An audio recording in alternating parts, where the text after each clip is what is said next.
посвящая это стихотворение своим прадедушкам, всем ветеранам войны и победителям Великой Отечественной войны.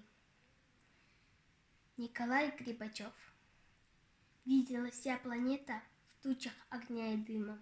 Слава твоя бессмертна, воля несокрушима. Сила твоя стальная двигалась, как лавина, по берегам Дуная, по площадям Берлина. Мы на огне горели, мы по сугробам спали. Многие постарели, многие в поле пали. Многое нынче память восстановить не может. Новый день наступает, старый со славой прожит. Только не смеет время вынуть из песни слова.